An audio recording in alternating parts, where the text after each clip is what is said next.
कभी कभी जिंदगी इतनी चुपचाप पलट जाती है कि शोर करने का मौका भी नहीं देती।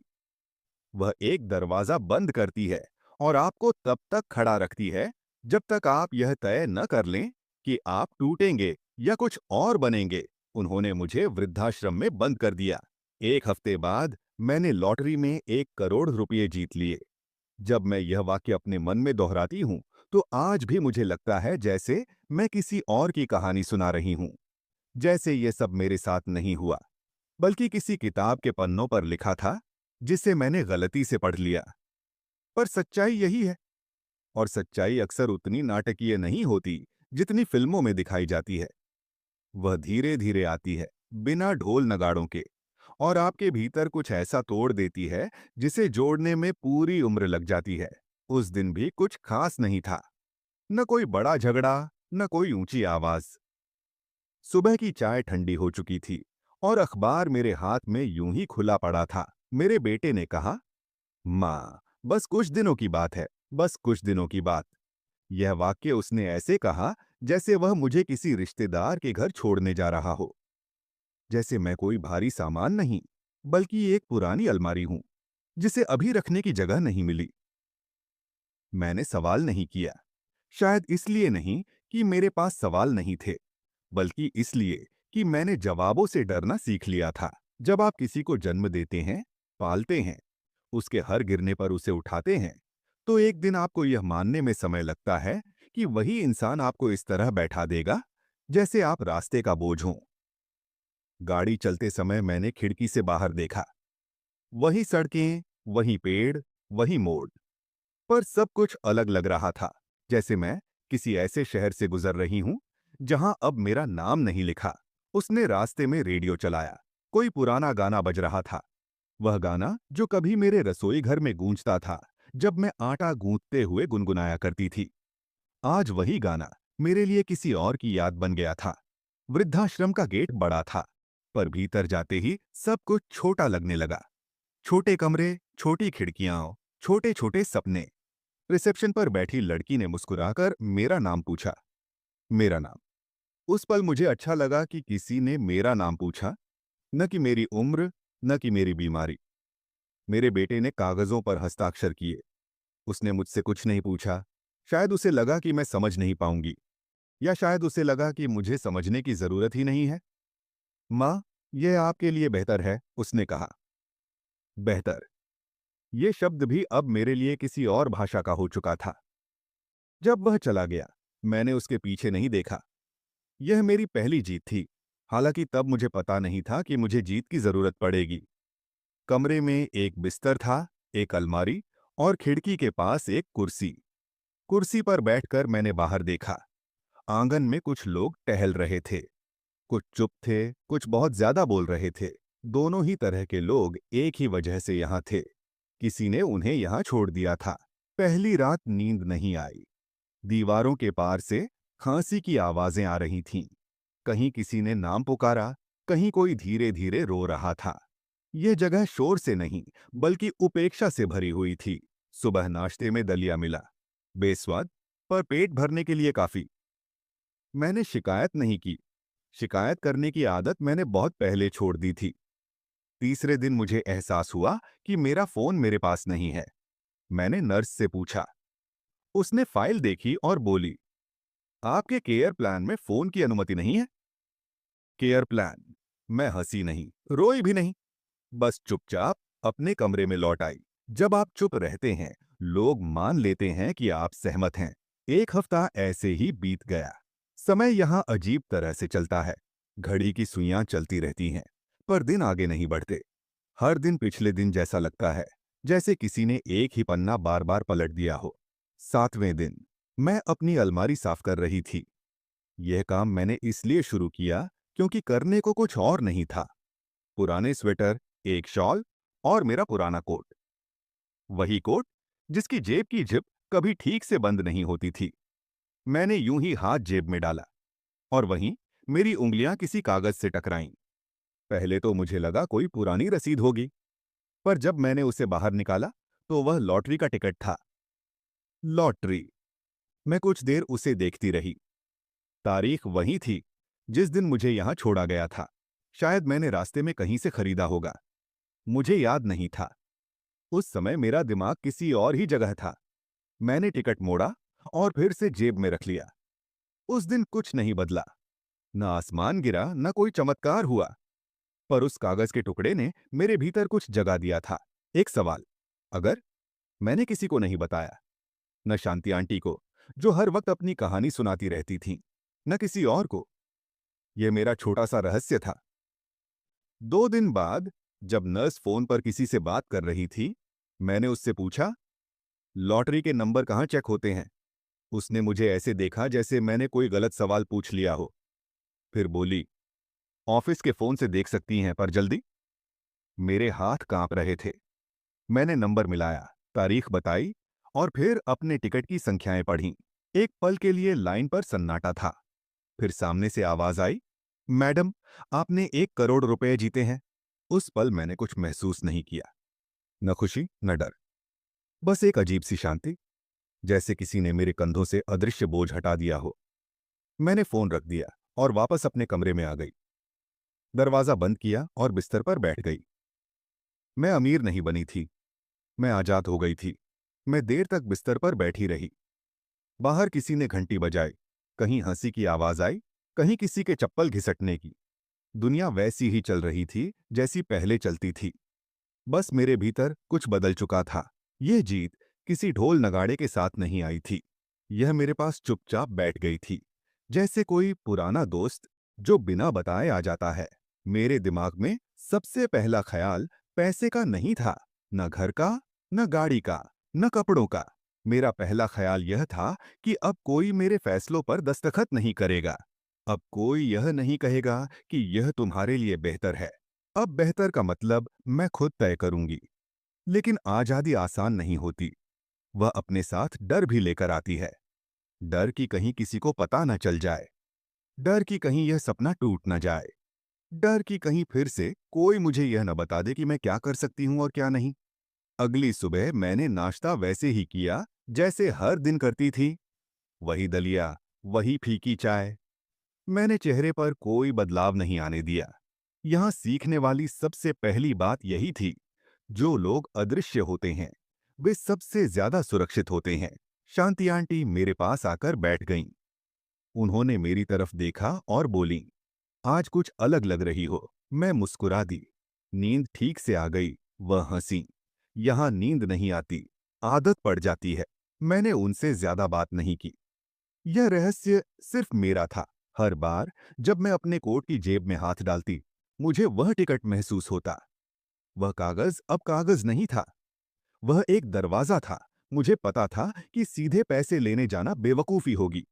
मेरा बैंक खाता मेरे बेटे के नाम से जुड़ा था।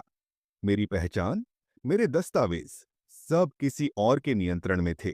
अगर मैंने एक भी गलत कदम उठाया, तो यह जीत भी उसी पिंजरे में बंद हो सकती थी जिसमें मैं बैठी थी।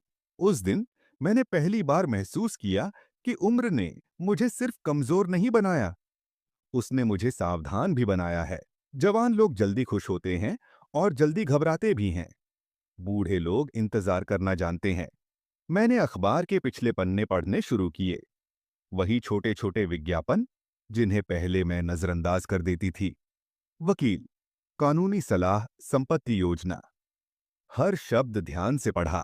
कुछ नंबर मैंने याद कर लिए। लिखना सुरक्षित नहीं था। 3 दिन बाद जब स्टाफ फोन खाली था, मैंने कॉल किया। आवाज में मैंने कांप नहीं आने दी। मैंने अपना नाम नहीं बताया, बस समस्या बताई। पावर ऑफ अटॉर्नी दबाव में साइन करवाई गई हो तो क्या हो सकता है? उधर से जवाब शांत था, पेशेवर, मिलकर बात करनी होगी। उस पल मुझे लगा जैसे किसी ने मुझे फिर से इंसान मान लिया हो। सिर्फ एक केस नहीं, एक आवाज। वकील से मिलना आसान नहीं था। हर कदम पर झूठ बोलना पड़ता है, बहाने बनाने पड़ते हैं। पर मैंने यह सब किया क्योंकि अब मैं जानती थी कि सच तक पहुंचने का रास्ता हमेशा सीधा नहीं होता। जब वह आदमी मुझसे मिलने आया, उसने मुझे दया की नजर से नहीं देखा। उसने मुझे ऐसे देखा जैसे मैं उसकी बराबर हूं। यह नजर मेरे लिए किसी भी पैसे से ज्यादा कीमती थी। मैंने उसे टिकट दिखाया। उसने दोबारा चेक किया, फिर मेरी तरफ देखा और बोला, आप समझती हैं इसका मतलब? मैंने सिर हिलाया। इसका मतलब ये है कि अब कोई मेरे नाम से मेरा घर नहीं बेचेगा। उसने हल्की सी मुस्कान दी। हमें तेजी से और चुपचाप काम करना होगा। मैंने भी मुस्कुराया। तेजी से नहीं, चुपचाप। यह बात मुझे पसंद आई। उस रात मैं सोई। सच में सोई। बिना किसी आवाज के, बिना किसी डर के। मैंने सपने देखे। लंबे समय बाद। सपने किसी महल के नहीं थे। सपने थे सुबह अपनी मर्जी से उठने के, चाय अपनी पसंद की पीने के, और किसी से यह न पूछने के कि क्या मैं बाहर जा सकती हूं। अगले हफ्तों में सब कुछ बदलता गया, पर बाहर से कुछ भी नहीं बदला।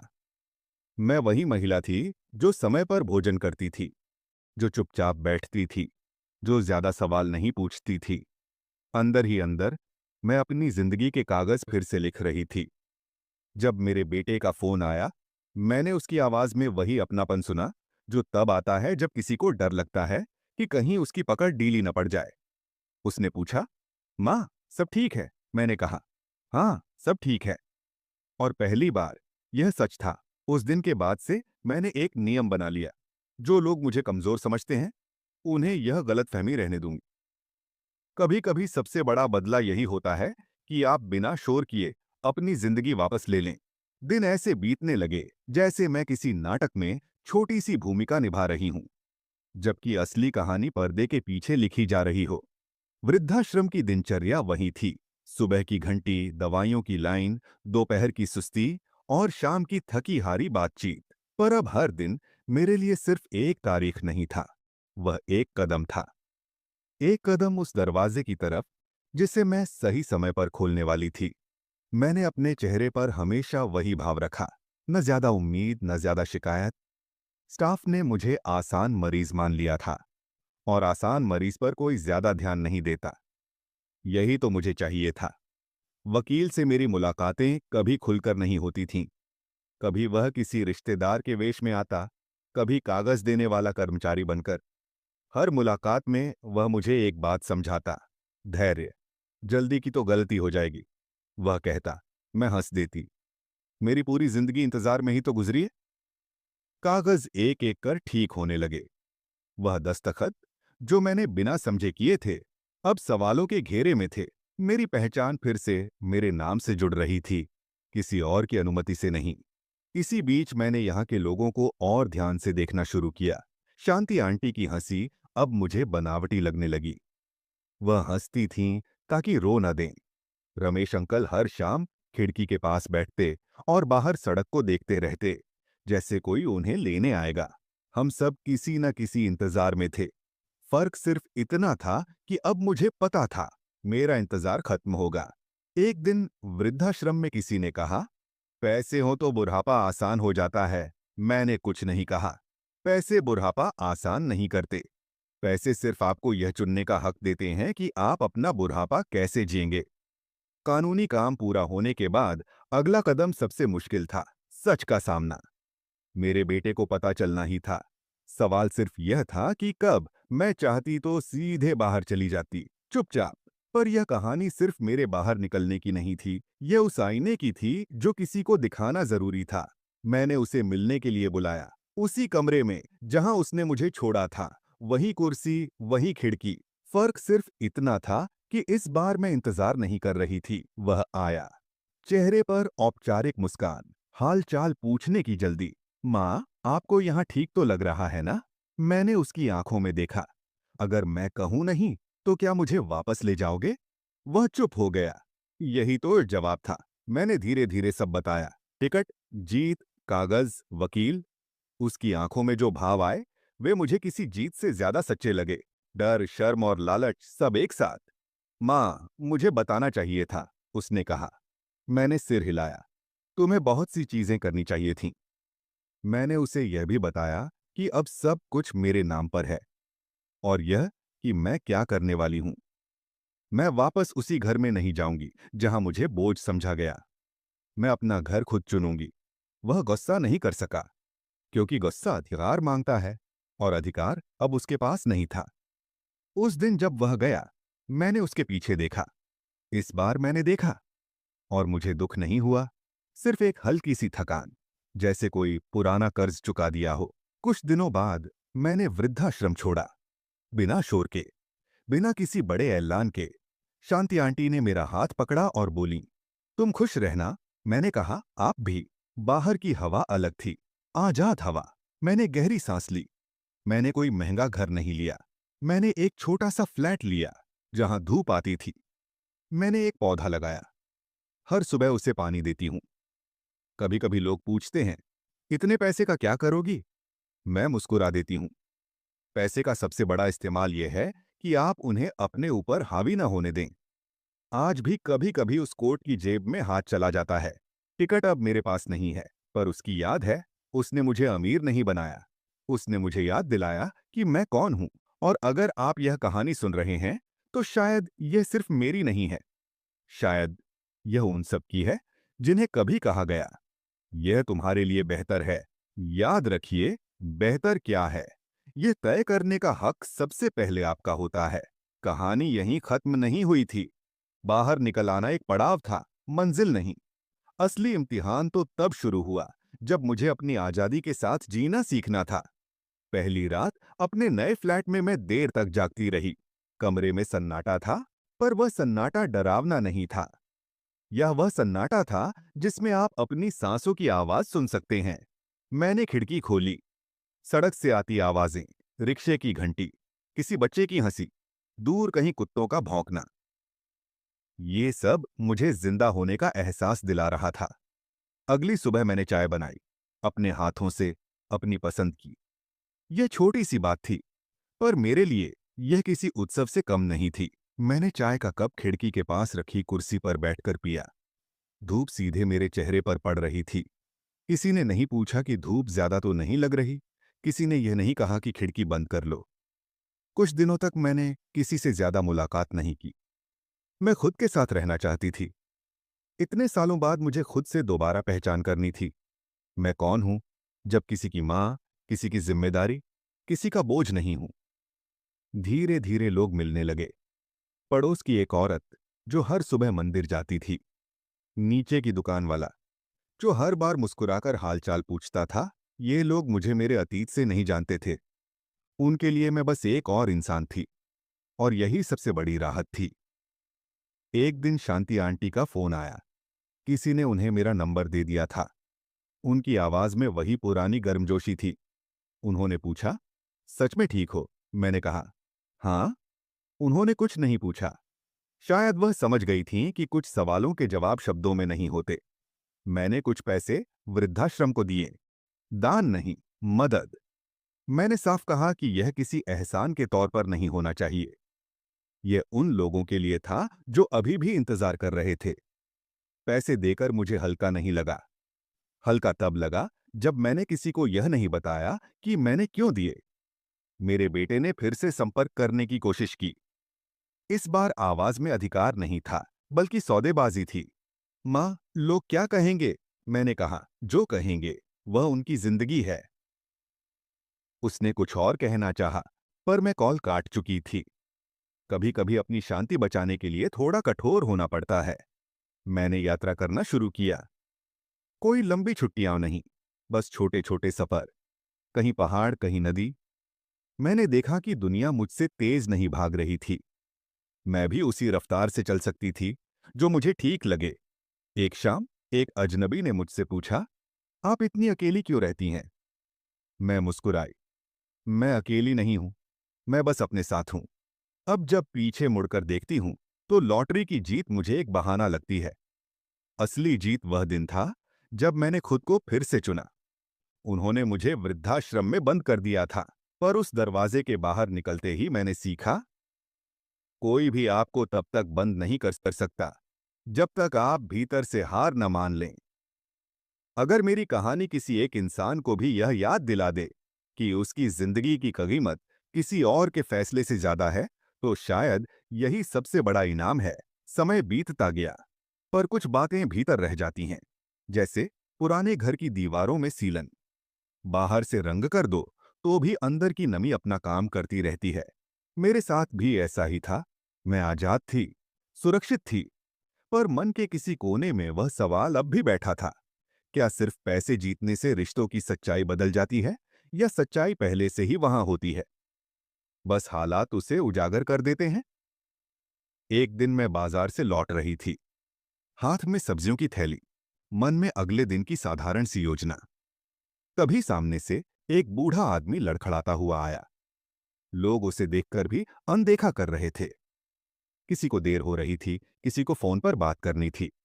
मैं रुक गई, उसका हाथ पकड़ा, उसे पास की बेंच पर बैठाया। उसने मेरी तरफ देखा और बोला, बेटी, कोई अपना होता तो।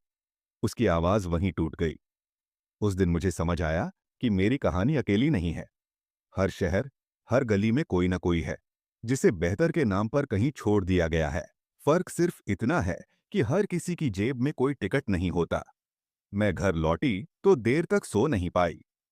पहली बार मैंने सोचा, अगर मैं वह लॉटरी न जीतती तो क्या? शायद मैं वहीं होती। शायद मैं भी किसी खिड़की के पास बैठकर इंतजार कर रही होती। यह सोच मुझे डराती नहीं थी, बल्कि जिम्मेदारी का एहसास दिला रही थी। मैंने एक छोटा सा काम शुरू किया। कोई संस्था नहीं, कोई बड़ा बोर्ड नहीं, बस हफ्ते में एक दिन वृद्धाश्रम जाना, वहां बैठना, सुनना, सलाह नहीं देना, समाधान नहीं बांटना, सिर्फ सुनना। लोगों को सबसे ज्यादा इसी चीज की कमी होती है, कोई जो उन्हें सुने, बिना जल्दी, बिना जजमेंट। कुछ लोग मुझे पहचानने लगे। आप वही हैं ना जो यहां रहती थीं?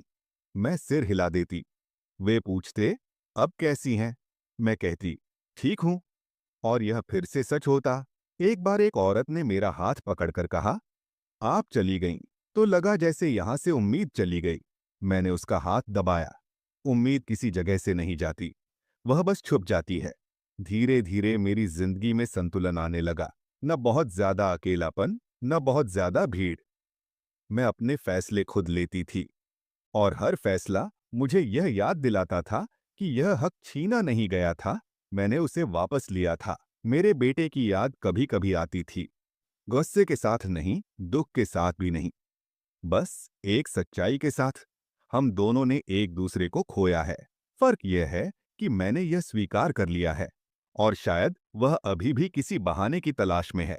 आज जब कोई मुझसे पूछता है, आपकी सबसे बड़ी जीत क्या है, तो मैं लॉटरी का जिक्र नहीं करती। मैं कहती हूं, मैंने अपने डर से बड़ा कदम उठाया। और अगर आप इस कहानी को सुनते हुए कहीं रुक गए हों, कहीं आपका मन भारी हुआ हो, तो शायद यह इत्तेफाक कब नहीं है। शायद आप भी किसी मोड़ पर खड़े हैं। याद रखिए, कभी कभी एक हफ्ता ही काफी होता है जिंदगी को पूरी तरह बदल देने के लिए। उस मोड़ के बाद जिंदगी अचानक आसान नहीं हो जाती। बदलाव कोई परिकठा नहीं होता जहां अंत में सब कुछ अपने आप ठीक हो जाए। बदलाव एक लंबी आदत है। हर दिन खुद को यह याद दिलाने की आदत कि आप अब वही नहीं हैं जो कभी चुपचाप सब सह लेता था। एक दिन मुझे बैंक जाना पड़ा, वही बैंक जहां सालों तक मैं सिर्फ हस्ताक्षर करने जाया करती थी। काउंटर के उस पार बैठा लड़का मुझसे उम्र में बहुत छोटा था, पर इस बार उसने मुझसे सीधे बात की। मैडम, आपको क्या मदद चाहिए? उस एक वाक्य ने मुझे भीतर तक छू लिया।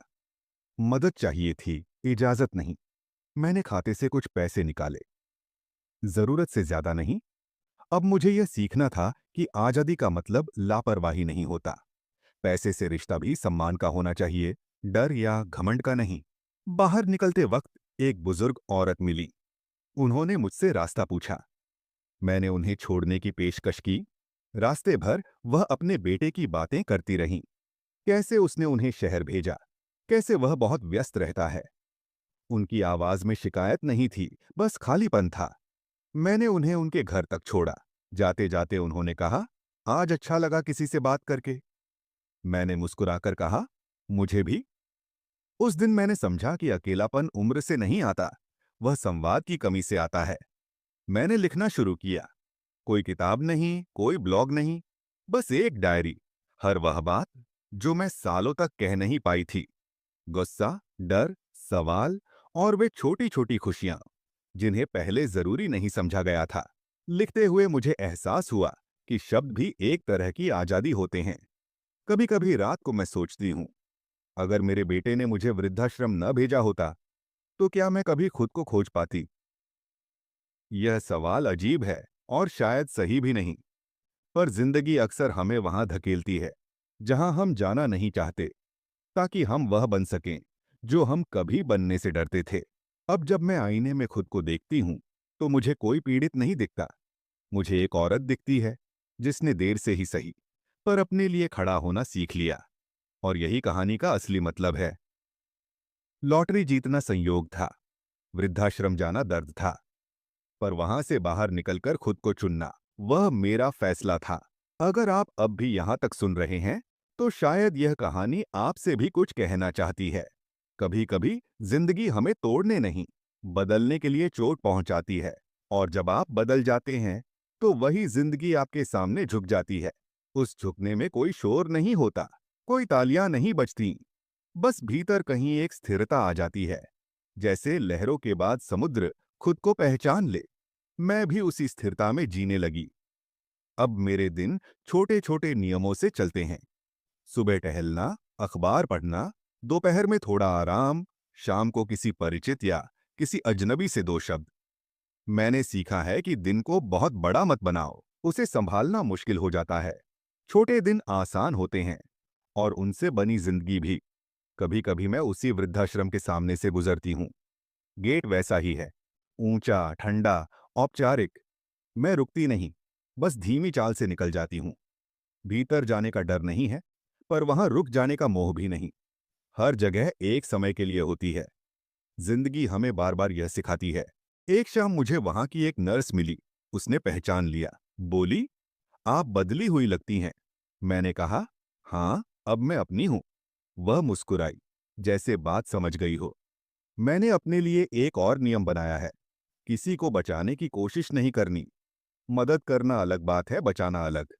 हर इंसान को अपनी लड़ाई खुद लड़नी होती है। मैं बस इतना कर सकती हूँ कि रास्ते में एक बेंच रख दूं, ताकि कोई थक जाए तो बैठ सके। कभी कभी लोग मुझसे सलाह मांगते हैं, अगर आपके साथ ऐसा हो तो आप क्या करेंगी।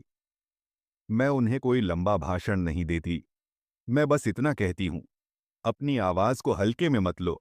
अगर तुम खुद अपनी बात नहीं सुनोगे तो दुनिया क्यों सुनेगी। रात को सोने से पहले मैं अक्सर एक ही बात सोचती हूँ। मैं देर से शुरू हुई, पर मैंने शुरू किया। बहुत से लोग कभी शुरू ही नहीं कर पाते। डर, शर्म, आदत, सब मिलकर उन्हें वहीं रोक देते हैं जहां वे खुश नहीं होते। अब मुझे किसी चमत्कार का इंतजार नहीं है। जो होना था हो चुका, जो करना था मैं कर रही हूं, और जो बाकी है वह रास्ते में सीख लूंगी। अगर मेरी कहानी का कोई अंत है तो वह यही है, आपकी कीमत तब तक तय नहीं होती जब तक आप खुद उसे स्वीकार नहीं करते। और जिस दिन आप यह कर लेते हैं, उस दिन कोई आपको कहीं बंद नहीं कर सकता। न किसी इमारत में, न किसी रिश्ते में, न किसी डर में। उस स्वीकार के बाद जिंदगी में एक नई तरह की सादगी आ जाती है। पहले सादगी मजबूरी लगती थी, अब वह चुनाव है। मैं ज्यादा चीजें नहीं रखती, पर जो रखती हूं उनसे रिश्ता रखती हूं। कपों में दरारें हैं, पर वे मेरे हाथों की आदत जानते हैं। किताबों के पन्ने मुड़े हुए हैं, पर वे मेरी रफ्तार समझते हैं। एक दिन मैंने अपने लिए एक छोटी सी अलमारी खरीदी। दुकान वाले ने पूछा, इतनी बड़ी अलमारी क्यों नहीं। मैंने कहा, मुझे ज्यादा जगह नहीं चाहिए, मुझे सही जगह चाहिए। वह हंसा, पर मैं जानती थी कि यह जवाब सिर्फ अलमारी के लिए नहीं था। कभी कभी रात को मैं बालकनी में खड़ी होकर नीचे बहती जिंदगी को देखती हूँ। लोग तेज चलते हैं, जैसे कहीं देर हो रही हो। मुझे अब देर का डर नहीं लगता। देर हो भी जाए तो क्या, कुछ चीजें समय पर ही होती हैं, जैसे समझदारी। एक शाम बारिश आई, अचानक, बिना चेतावनी। मैंने बालकनी में हाथ बढ़ाया, ठंडी बूंदें हथेली पर गिरीं। मुझे याद आया, बचपन में मैं भीगने से नहीं डरती थी। डर हमें बाद में सिखाया जाता है कि गीले हो जाओगे, बीमार पड़ जाओगे, लोग क्या कहेंगे। मैं भीगती रही, थोड़ी देर के लिए, बस उतनी जितनी मुझे ठीक लगी। फोन कम बजता है, और यह अच्छी बात है। जो कॉल आते हैं वे जरूरी होते हैं। कभी किसी पुराने जानने वाले का हालचाल, कभी किसी अनजान का शुक्रिया। मैं हर कॉल उठाती नहीं। मैंने सीखा है कि उपलब्ध रहना और मौजूद रहना अलग बातें हैं। कभी कभी मुझे लगता है, अगर कोई मेरी कहानी सुनकर सिर्फ एक काम कर ले, आज किसी बुजुर्ग से 5 मिनट बैठकर बात कर ले तो शायद यह कहानी अपना काम कर गई। बदलाव हमेशा बड़े फैसलों से नहीं आता। कभी कभी वह कुर्सी खिसकाने जितना छोटा होता है। मैं अब भविष्य की योजनाएं नहीं बनाती, सपने देखती हूं, पर उन्हें कसकर नहीं पकड़ती। जिंदगी को खुला छोड़ दिया है। वह जहां ले जाए, मैं तैयार हूं, डरी हुई नहीं, जागरूक। और अगर कभी मन भारी हो जाए तो मैं खुद से वही सवाल पूछती हूँ जिसने मुझे यहाँ तक पहुँचाया। क्या मैं अपने फैसले खुद ले रही हूँ? अगर जवाब हाँ है तो बाकी सब संभाला जा सकता है। यही मेरी कहानी है। कोई बड़ी घोषणा नहीं, कोई आखिरी मोड़ नहीं। बस एक औरत जिसने देर से सही, पर अपने जीवन की चाबी खुद थाम ली। उस चाबी के साथ एक जिम्मेदारी भी आती है। आजादी हल्की नहीं होती, वह आपको खड़ा रखती है, कभी कभी थका देती है, पर वह थकान मीठी होती है। जैसे लंबी पैदल यात्रा के बाद पैरों में आती है। दर्द है, पर पछतावा नहीं। मैंने एक छोटा सा नियम बना लिया है। हर हफ्ते खुद के लिए एक काम, बड़ा नहीं, दिखावटी नहीं। कभी बाजार से ताजी धनिया लाना, कभी बिना वजह बस पकड़ लेना, कभी किसी अजनबी के साथ चाय पी लेना। इन छोटे कामों से दिन जुड़ते हैं और दिन जुड़कर जिंदगी बनते हैं। एक दिन दरवाजे पर दस्तक हुई। पड़ोस की लड़की थी, नाम पूजा। उसने कहा, आंटी, आपकी बालकनी से पौधे बहुत अच्छे लगते हैं। क्या मैं एक कटिंग ले सकती हूँ? मैंने मुस्कुराकर एक गमला आगे बढ़ा दिया। पूरी क्यारी ले जाओ, मैंने कहा। वह हड़बड़ा गई। इतनी? फैलाओ, मैंने कहा। पौधे फैलकर खुश रहते हैं। उस शाम मैंने सोचा, लोग भी शायद ऐसे ही होते हैं। उन्हें जगह चाहिए, भरोसा चाहिए, और कभी-कभी किसी का यह कहना कि ले जाओ, ठीक है। कुछ हफ्तों बाद मैंने वही कोट फिर पहना। वही पुराना, वही झिप। मैंने जेब में हाथ डाला। अब वहां टिकट नहीं था, पर उसकी जगह एक छोटी पर्ची थी, मेरी लिखी हुई। याद रखना, चमत्कार अचानक नहीं होते, वे तैयार लोगों के पास आते हैं। कभी कभी मुझे अपने बेटे की याद आती है। गुस्सा नहीं आता, बस एक खाली जगह महसूस होती है। मैं उस खाली जगह को भरने नहीं जाती। मैंने सीख लिया है कि हर खालीपन दुश्मन नहीं होता। कुछ जगहें सांस लेने के लिए होती हैं। एक सुबह अखबार में पढ़ा, किसी शहर में वृद्धाश्रम की हालत पर रिपोर्ट छपी थी। तस्वीरें थीं, बयान थे, आंकड़े थे। मैंने अखबार मोड़ा और चाय का घूंट लिया। आंकड़े सच बताते हैं, पर कहानी नहीं। और कहानी, अगर सही तरह से कही जाए, तो आंकड़ों से ज्यादा बदल देती है। मैंने उसी दिन एक चिट्ठी लिखी। किसी अखबार को नहीं, किसी दफ्तर को नहीं, अपने लिए। अगर कभी फिर डर लगे, मैंने लिखा, तो याद रखना, तुमने एक बार खुद को चुना था, फिर से चुन सकती हो। रात को नींद जल्दी आ गई। सपने नहीं आए, और यही सबसे अच्छा सपना था। सुबह जब धूप आई तो मैंने खिड़की खोली। हवा भीतर आई, बिना पूछे। मैंने उसे रोका नहीं। हवा के साथ एक हल्की सी आवाज भी आई। नीचे सड़क पर किसी ने हंसते हुए किसी को पुकारा था। नाम साफ सुनाई नहीं दिया, पर उस आवाज में अपनापन था। मैंने सोचा, शायद यही असली संकेत है कि दुनिया अभी भी बुलाती है, भले हम देर से जवाब दें। मैंने धीरे धीरे बाहर निकलना शुरू किया।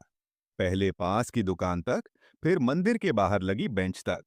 और एक दिन, बस यूं ही शहर के उस हिस्से में जहां मेरा कोई काम नहीं था। बेकार घूमना भी एक कला है। यह आपको बताता है कि हर कदम का मतलब होना जरूरी नहीं। एक दोपहर वही रोहन शर्मा का फोन आया। हालचाल पूछा, फिर बोला, आप ठीक लग रही हैं। मैंने कहा, ठीक नहीं, अब स्पष्ट हूं। वह रुका, फिर हंसा। यह ज्यादा बेहतर है। उसके बाद मैंने एक काम और किया। मैंने अपने नाम से एक छोटा सा बचत खाता खोला। बिना किसी को नामांकित किए, सिर्फ अपने लिए। उस कागज पर हस्ताक्षर करते वक्त हाथ नहीं कांपा। मुझे एहसास हुआ कि डर हमेशा हाथों में नहीं रहता, वह अक्सर आदत में रहता है। आदत बदलो, डर पीछे छूट जाता है।